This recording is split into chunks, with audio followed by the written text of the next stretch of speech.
నమస్తే సార్. నమస్తే అమ్మా. సార్, టీడీపీ జనసేన అలయన్స్లో ఒక 13 మంది ఎంపీలని ఖరారు చేశారు. అంటే వాళ్ళ స్థానాలు చెప్పడం. దాంట్లో ఆల్మోస్ట్ ఒక 3 వరకు వైసీపీ మాజీలే ఉన్నారు. ఇప్పుడు ఎమ్మెల్యేలది ఇంకా లిస్ట్ రాలేదు, కానీ అందులో వచ్చినా కూడా ఇలాగా వైసీపీ నుంచి వచ్చిన వాళ్ళు లేకపోతే జాయిన్ చేసుకున్న వాళ్ళ పాత వాళ్ళని ఇలాంటి వాళ్ళ లిస్ట్ వచ్చే అవకాశం ఉందంటారా? అంటే వైసీపీ బలంగా ఉందని వాళ్ళని ఎంచుకుంటున్నారా, లేకపోతే వీళ్ళకి ఏం అభ్యర్థులు లేరా? అంటే ఇప్పుడు జగన్ గారు అటు అభ్యర్థుల్ని మార్చడము, లేదా కొంతమందికి సిట్టింగ్లకి టికెట్లు నిరాకరించడము, షఫుల్ చేయడము, ఇవన్నీ చేస్తూ ఉంటే టీడీపీ వాళ్ళు ఏమంటున్నారు? ఆయనకు అభ్యర్థులు దొరకడం లేదు, ఆయన తికమకలో ఉన్నాడు, అందరూ పారిపోతున్నారు, బాగా బలహీనంగా ఉంది వైసీపీ అన్నట్టుగా మాడుతున్నారు. ఓకేనా? ఆయన ఏం చేస్తున్నాడు? తన పార్టీలో నుంచి తనకు సర్వే రిపోర్ట్లు ఆమోదయోగ్యం కాని వాళ్ళు లేదా ఇంకెవరినో ఆయన షఫుల్ చేస్తున్నాడు, మారుస్తున్నాడు. టీడీపీ నుంచి ఏం తీసుకోవడం లేదు. ఎక్సెప్ట్ విజయవాడకు వస్తే కేసినేని నాని గారు వస్తే చెప్పలేము. వీళ్ళే చేశారు, 3 సిట్టింగ్ ఎంపీలని అక్కడి నుంచి తెచ్చుకున్నారు. అంటే అక్కడ రఘురామకృష్ణరాజు అయితే ముందు నుంచి ఆయన విభేదించాడు, ముందు నుంచి డిటాచ్డ్గా ఉన్నాడు. ఆయన ఓకే, ఆయన ఎప్పుడు వైసీపీలో ఉన్నట్టుగా లెక్కలేదు. ఓకే. మిగిలిన వాళ్ళు కృష్ణదేవరాయలు నిన్న మొన్నటి వరకు నర్సరావుపేట ఎంపీగా ఉన్న వ్యక్తి, వైసీపీలో పనిచేసిన వ్యక్తి. బాలశౌరి గారు కూడా అదే. అంటే 3 వైసీపీ మాజీలను, అంటే వైసీపీ నుంచి ఎంపీ టికెట్లు ఇస్తున్నారు యాజ్ ఆన్ టుడే.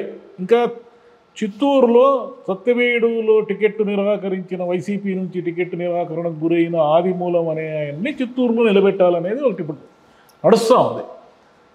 అంటే ఏమిటి? ఎవరు ఇప్పుడు మీరు చేస్తేనేమో వ్యూహము, జగన్ చేస్తేనేమో బలహీనత. ఈ రెండు ఎలా కుదురుతాయి?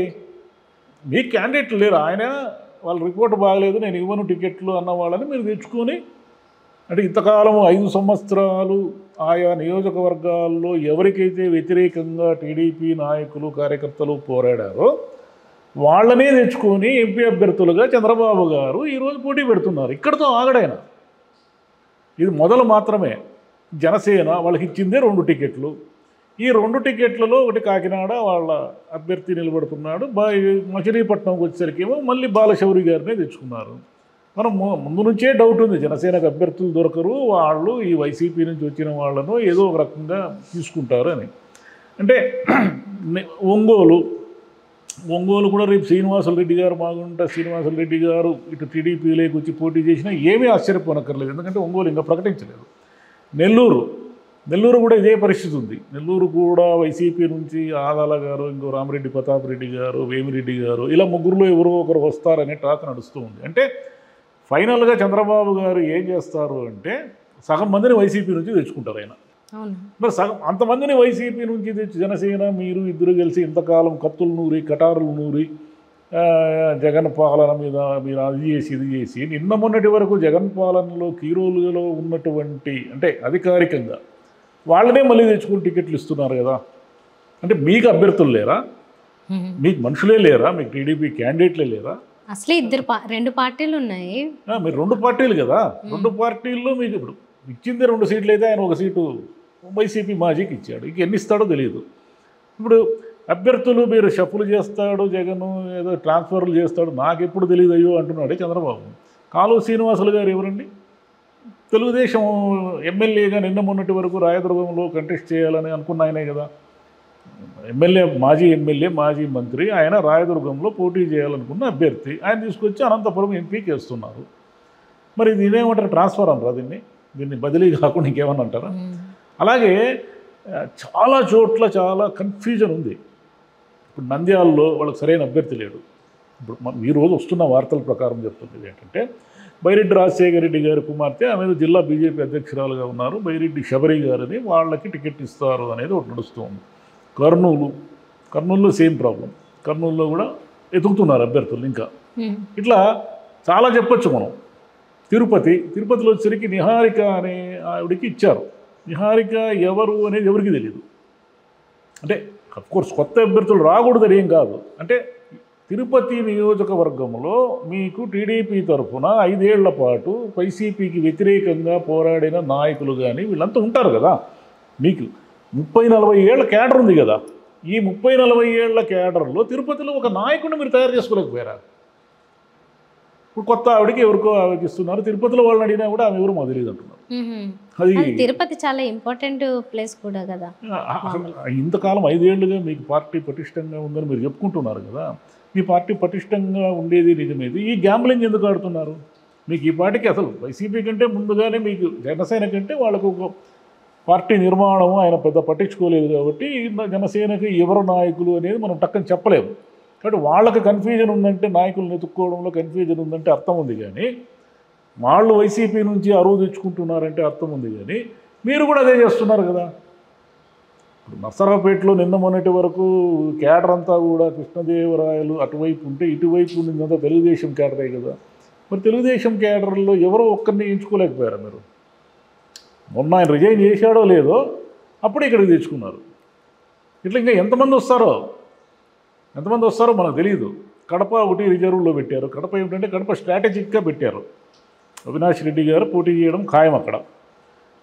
ఒకవేళ షర్మిల గారు లేదంటే వివేకానంద రెడ్డి గారి కుమార్తె సునీత గారు వస్తే ఏం చేయాలి అనేది ఒక తెలుగుదేశం ఆలోచన. అంటే బలమైన అభ్యర్థిని పెట్టకుండా అవినాష్ రెడ్డిని ఓడించడానికి ఒక బలహీనమైన అభ్యర్థినైనా పెడతారు. లేదంటే సునీత గారిని తెలుగుదేశంలోకి తీసుకుని టికెట్ ఇచ్చినా ఇస్తారు. కాబట్టి కడపని అలా రిజర్వ్లో పెట్టారు. రాజంపేటకు వచ్చేసరికి పాలకొండరాయుడు గారని గతంలో ఎమ్మెల్యేగా చేశారు. వాళ్ళ అబ్బాయికి ఇస్తున్నారు టికెట్ రాజంపేటకు వచ్చేసరికి. ఇట్లా మీకు చాలా అంటే మీకు వైజాగ్ ఇవన్నీ కూడా ఆల్రెడీ ఉన్న వాళ్ళకే ఇచ్చేశారు. శ్రీకాకుళము ఇవి భరత్ రామ్మోహన్ నాయుడుకి వాళ్ళకి ఇచ్చారు. ఓకే, మరి చూడాలి. ఇంకా ఉన్నాయి కదా చాలా సీట్లు. గ్యాంబ్లింగ్ మరి చంద్రబాబు గారు గ్యాంబ్లింగ్ ఆడతారా, లేదా తాను తెలుగుదేశంలో టికెట్ ఇవ్వలేని వాళ్ళని తీసుకొచ్చి జనసేనలో చేరుస్తారా? జనసేన వాళ్ళు మా అభ్యర్థులే అనుకుని చివరికి తెలుగుదేశం అభ్యర్థులనే జనసేన అలయన్స్లో తీసేసుకొని వాళ్ళే గేమ్ ఆడతారా? ఇంకా చూడాలి. మరి అంటే ఇక్కడ ఏమిటి పాయింట్ అంటే ఎవరు అధిష్టానము ఎవరినైనా అభ్యర్థులుగా తీసుకోవచ్చు, ఎవరినైనా నిర్ణయించుకోవచ్చు, టికెట్లు ఇవ్వచ్చు. అది వాళ్ళ ఇష్టం, వాళ్ళ పార్టీ సొంత ఇష్టం. అయితే మీరు ఇంతకాలం వైసీపీ గడగడ వణుకుతూ ఉంది, వైసీపీ అభ్యర్థులు లేరు, వైసీపీ డోలాయమానంలో ఉంది, అభ్యర్థుల కోసం వెతుకుతూ ఉంది, ఇవన్నీ ఏదేదో మాట్లాడారు కదా. మరి మీరేం చేస్తున్నారు? ఇప్పటివరకు వాళ్ళు కేసినేని నాని అనే ఒక్క పేరు తప్ప గట్టిగా పక్క మీ పార్టీలో నుంచి వినిపిస్తున్న పేరు ఏమీ లేదు ఇప్పటికైతే వైసీపీలో.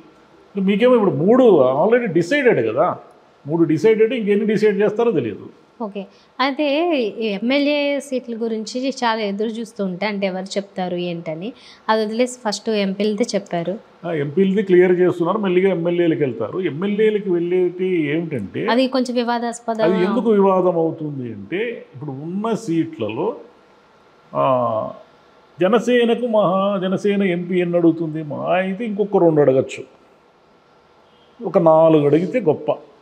ఈ 4లో ఏదో ఒక రకంగా తెగతెంపులు చేసుకోవడం ఈజీ. ఎందుకంటే బాలశౌరి గారిని టీడీపీలో కాకుండా జనసేనలో చేర్పించడం వెనక కూడా ఒక వ్యూహం ఉంటుంది. ఎందుకంటే బాబు ఇక్కడ నీకు ఈ అలయన్స్లో మేము సీట్ ఇవ్వలేము, నీకు నువ్వు వాడి చేరి ఈజీగా వచ్చేస్తుంది సీటు అని. అట్లా ఇంకొకరో ఇద్దరు ఈజీ అయిపోతుంది. కానీ అసెంబ్లీకి వచ్చేసరికి ఏమవుతుంది? ఒక 40-50 సీట్లలో పంచాయతీ మొదలవుతుంది. 40 ఇప్పుడు ఒక 3-4 సీట్ల పంచాయతీ తేల్చడం ఈజీ, ఎందుకంటే ఎంపీ సీట్లకి అంత డిమాండ్ ఉండదు. అయితే ఇటు వచ్చేసరికి ఏమైందంటే 40-50 సీట్ల పంచాయతీ పవన్ కళ్యాణ్ మొదలుపెట్టిన తర్వాత ఇప్పటికి ఒక 2 ఈయన ప్రకటించాడు, 2 ఆయన ప్రకటించాడు. అంటే 4 సీట్ల ప్రకటనలోనే యుద్ధం జరుగుతూ ఉంది. రేపు 40 సీట్లు కేటాయించాలి.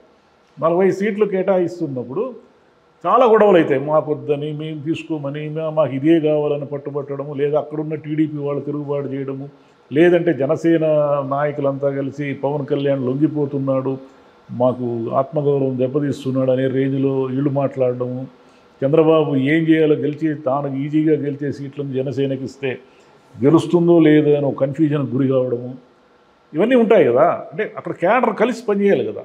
అప్పటి వరకు మాకు సీటు వస్తుంది, టికెట్ వస్తుందని ఆశపడిన నాయకులు హఠాత్తుగా ఇది మీది కాదయా జనసేనది అంటే జనసేనకి నాయకులు టకటక లేరు కదా. వాళ్ళని ఎత్తుక్కోవాలంటే ఈ పాటికి ఎత్తుక్కొని ఉంటారు. అయితే టీడీపీలో మనకు వాళ్ళ నాయకుల పేర్లు చెప్తే ఓహో వీళ్ళు ఫలానా అని మనం ఐడెంటిఫై చేస్తాం. ఒక 10 మంది పేర్లు టకటకటక చెప్పేయగలం టీడీపీలో ఎవరు పెద్ద లీడర్లు ఫేసులు అని. జనసేనకు వచ్చేసరికి పవన్ కళ్యాణ్ గారు, నాదెండ్ల మనోహర్ గారు తప్ప గట్టిగా ఒక 4 పేర్లు చెప్పలేని పరిస్థితి ఇప్పటికీ ఉంది. ఇంకో 2 నెలలు ఎన్నికలు ఉంటాయి. అది ఒక విచిత్రమైన పరిణామం. ఓకే. సో ఇప్పటికైతే ఈ మొత్తానికి ఒక దాదాపు ముగ్గురేమో మాజీలు, వైసీపీ నుంచి వచ్చిన మాజీలే, మిగతా వాళ్ళేమో వీళ్ళ తరపు నుంచి వచ్చారు. అందులోనూ ఇద్దరు కూటమి నుంచి వచ్చిన లిస్ట్ ఇది. ఇంకా ముందు ముందు ఎలాంటి లిస్ట్ వస్తుందో దాంట్లో ఏం సర్ప్రైజ్లు ఉంటాయి. పంచాయతీలు ఉంటాయి. వైసీపీలో టికెట్లు రాని వాళ్ళు అనేక మంది ఇప్పుడు మనకు ఆల్రెడీ 4-5 పేర్లు వినిపిస్తున్నాయి. కోటమిరెడ్డి గారు, ఆనం రామనారాయణ రెడ్డి గారు, ఆమె శ్రీదేవి, వీళ్ళ పేర్లు ఆల్రెడీ వినిపిస్తున్నాయి కదా. ఇంకా ఎంతమంది వస్తారో చూడాలి. Okay sir. ఇప్పుడు వైసీపీలో వాళ్ళు పనితీరు బాగలేదన్నా ఇంకోటి రిజెక్టెడ్ అన్నప్పుడు మీకు ఎలా ఇక్కడ సెలెక్టెడ్ అవుతారు అనేది కూడా వీళ్ళు ఆలోచించాలి. వాళ్ళే కూడా అడిగారు కదా, వాళ్ళు మామూలుగా వైసీపీ ఇక్కడ నుంచి అక్కడికి పెడుతున్నప్పుడే ఇక్కడ కాని వాళ్ళు అక్కడ ఎందుకు అన్నారు కదా, వాళ్ళు అక్కడ పోయిన వాళ్ళు మళ్ళీ ఇక్కడ తీసుకుని ఏదో ఇది ఏం లాజిక్ అనేది మనకి అర్థం కాదు. చంద్రబాబు చాలా చాణుక్యుడే కానీ ఈసారి ఎన్నికల్లో ఆయన సెలక్షన్ అంతా కన్ఫ్యూజన్గా ఉంటుందేమో అని డౌట్ వస్తూ ఉంది. ఓకే, చూద్దాం సార్ మరి ఎట్లా డెసిషన్స్ తీసుకుంటారు. థ్యాంక్ యూ అమ్మా.